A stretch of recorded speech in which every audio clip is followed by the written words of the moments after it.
Yeah, I got the camera back in hand. Whatever you saw in the last video on the 3.0 is pretty much where we are with the 3.0.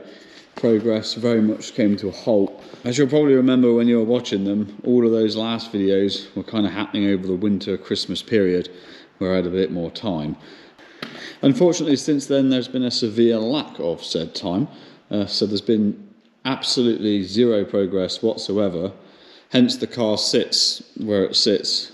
Luckily I did have the common sense to purchase a cover for the car because I did foresee this snag happening, and it's a good job I did because there is a very decent layer of dust on top of the car now. So the car is fine, it's inside, it's in dry. It will be hopefully got back to shortly, but just not yet for a minute, but we are heading into the winter months now, so fingers crossed we can find some time and get back to that, because a few people have been asking what happened to the videos, which kind of leads me on to the reason for this impromptu video, which is mainly the fact that YouTube in their infinite wisdom have decided that my channel does not get enough views or content, which in fairness is fairly understandable considering it's now been months since my last upload, but they've basically given me a month to upload something and hopefully get enough views to actually continue being a YouTube partner and therefore allowing to monetize my videos, which would be a shame. So I've picked up the camera this evening and I've been scratching in my head, what are we going to make a video about? Obviously I can't make a video about this because nothing's changed. I have been collating more parts since it's been here because there's been lots of stuff for the interior that I was missing and all sorts. So I have got a pile of parts and I've been taking parts out of other cars, but there's not really a lot we can film there for a minute. So a little project that me and Chris have started is a bit of a rebuild on his Discovery. So as everyone's aware, obviously he's got his Defender, the Cummins powered Defender 90, which is very much still going, zero issues all these years later. But he's also got a Discovery, which I'm not going to lie is an extremely handy vehicle because it's comfortable and it's quiet and it can tow. So if we want to go up the line, pick something up with a trailer or whatever, it's the ideal vehicle.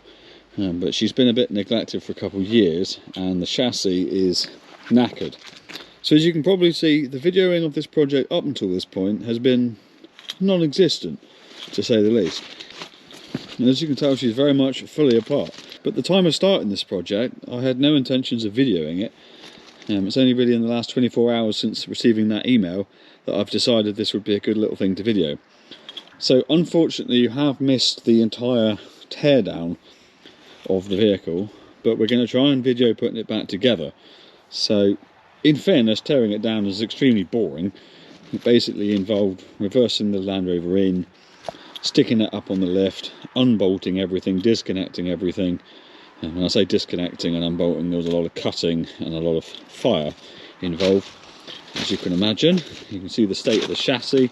A lot of the bolts were in very similar state. So anyway, lifted the body up with a 2-post lift, rolled the chassis out from underneath, engine and box out of the chassis, all the axles off and everything, which pretty much leaves you with a bare chassis on the floor, which is what this is here. The engine itself is still all complete in the workshop with the box and the transfer box and everything. We've got no reason to take that apart. The clutch is pretty much brand new, the gearbox was reconditioned not long really before it was laid up, so there's nothing really to worry about there. So obviously the next step is to get the new chassis here, which will obviously be a brand new galvanised chassis. So that'll pretty much last forever and keep this one going. Obviously it's going to have a full refresh while it's apart, suspension, brakes, all new brake lines, bushes, bolts, pretty much everything that wears or rots or could be a potential problem is getting replaced, because we just want to make this thing completely right going back together so it's good for many years to come. So part of that process also is all the axles and anything else that's metal that we're going to be reusing. So there's some brackets for stuff and fuel tank straps, stuff like that. All of that we've removed, sent down the road to have it shot blasted and painted, which all just looks a lot smarter when it goes back together, and it just keeps the rust away from those bits as well. So we're at that stage at the minute. We're waiting for the new chassis to arrive. We got this one completely apart. Those bits I just said about are being painted. And we are collecting parts. So a lot of people will probably comment and ask, well, you know, what is the point in throwing so much money into an old TD5 Discovery? Surely you'd be better off sinking that money into something newer. I mean, for some people, yes, maybe you might want to, but from my experience, every penny you invest in this, it will be well worth it. TD5 straight manual Discovery like this, no DPF to mess around with, no AdBlue, nice straightforward electrical system, fairly simple fuel system. Anything on this truck can be worked on easily. Engine, body, suspension, brakes, it's just easy to work on, easy to locate parts, and to be honest with you, once you've gone through it like this, will give very, very little issues, and certainly 1% of the issues of a modern truck that you would go out and buy. And the money you spend now putting this right is nigh on nothing compared to the money that people seem to have to keep throwing time after time at modern trucks, trying to keep them on the road. With emissions problems, engine problems, injector problems, it's just never ending with these modern trucks. So that is pretty much the reason why it's worth Chris investing the money in this, putting this right, basically being like new again. And obviously for anyone that knows me, it's exactly the same reason as why I drive older Peugeots. We've got an older Land Rover TD5, same as this, slightly older generation tractors. It's all for the same reason, because they give far, far less issues and therefore a lot less cost. And frankly, nobody wants to be throwing good money after bad just trying to keep a vehicle on the road. So we're going to invest some money and quite a bit of time now at this point. I'm going to put all this back together again. I'm going to bring you along for the ride, hopefully with the camera, try and film as much as we can. So hopefully this will be enough content to make a few interesting videos to tie us over until we can get back to the 306. And hopefully a few of the old viewers will enjoy this kind of content anyway. Well, we'll see how it goes. So I thought I'd better just show you, this is where the body is at the minute. It's just sat on an old knackered bale trailer. So obviously we don't really need to do anything with this for a minute. We'll bring it back in the workshop once the chassis is all put back together. I'm going to lift it up and we're going to completely clean underneath it, treat it all, underseal it all, make any repairs that are necessary, which I don't think there is going to be any, to be fair. It's actually very, very straight and clean underneath. Why is it on an old knackered bale trailer? Basically purely because this old knackered bale trailer is just narrow enough to fit between my two posts, which means you can lift the body off the chassis, roll the chassis out of the way, and this trailer will back right underneath it and you can drop on top of it. And it saves tying up our Ivor Williams that we use all the time for a month while this thing's off, because inevitably by the time you do everything else, a month disappears. Anyway, you'll see more of this in the future, but I just wanted to show you where it was at the moment. As you can see, she's getting more than a bit religious here in a place or two. Well and truly buggered. This box on the side of the chassis is the air compressor and valves and stuff, because originally it would have had airbags for the air ride suspension, but that was actually deleted years ago and just replaced with springs. So we're going to get rid of all that because none of it's actually necessary anymore. Actually, talking of the Cummins, and she comes. So we go from the old here. Chris is just arriving with the new.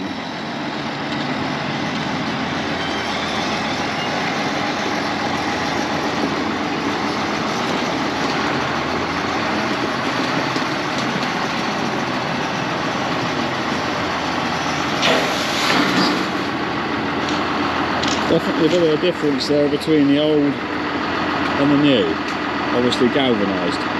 Well, as per, there's been a total lack of video updates, but you will now notice there is a new chassis here. Chris has got it up on the two post. Thought that'd be the easiest way to bolt everything back together again on the chassis until we can get it rolling around. So you can see we've had the axles blasted, painted just to tidy them up because they were really crusty. And then it's just basically going to be a case of bolting it all back together. So we've pressed all new bushes in the suspension arms, new springs, new brakes, new wheel bearings, new ball joints, new everything really. But new shocks. But it's one of those things, while it's apart, it's kind of stupid not to just replace everything, because it's a lot easier. Plus it makes putting it together much more pleasant when it's all new. So yeah, it's just really a case of bolting all the bits and pieces back on, and drop the engine and box back in, and then we can roll this thing out of the way with all that brake lines and fuel tank and all of that fun stuff yet. So, well, severe apologies, as per the videoing regime or schedule has been appalling, but there's been some more progress. We've just dropped the engine back in now. It's just literally just dropped the bolts in the holes on the frame, there's nothing else hooked up.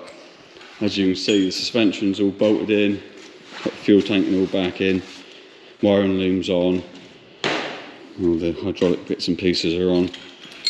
I just wanted to get that done so it was back out the way again. Push it back, and I guess the exhaust can be bolted on, and prop shafts and stuff like that. But just thought I'd do an update.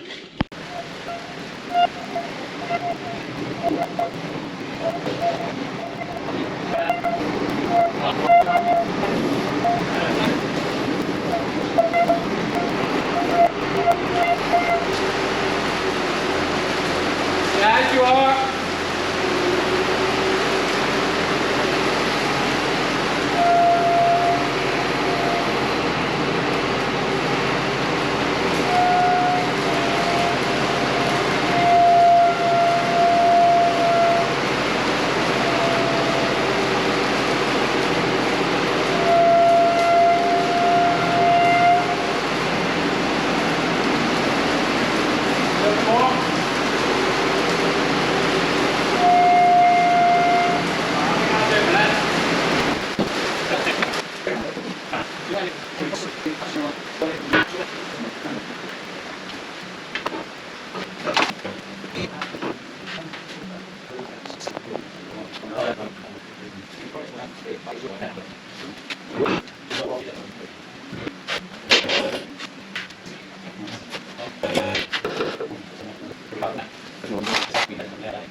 So we've had the body up in the air this afternoon, just cleaned up all the surface rust and stuff. So you can see we've been around all the edges, cleaned up any rust, etc. Had to make a small tiny repair in the back where some bolt holes were, welded that up. The rest of it's all just been prime painted and undersealed where it was necessary. A lot of the factory understeel is fine, so we've just left that alone. You can see we've had to bolt in some new galvanised back pieces there, and obviously we've got all new mounts in place. So we are basically now at the point where we can roll the chassis back in and drop the body back down on top. Just making sure we've done everything while we're under. We had a small repair to make to our heater matrix pipe which we damaged on the way out. A couple of brake lines we've just undone and removed. So yeah, we should be ready to roll the chassis back in and we'll drop that back down on top. Right, let's roll this chassis back in again.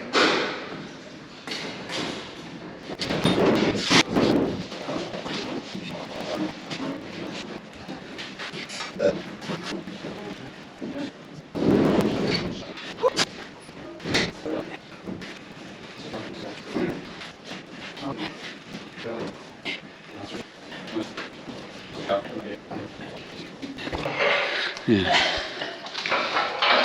Right, well,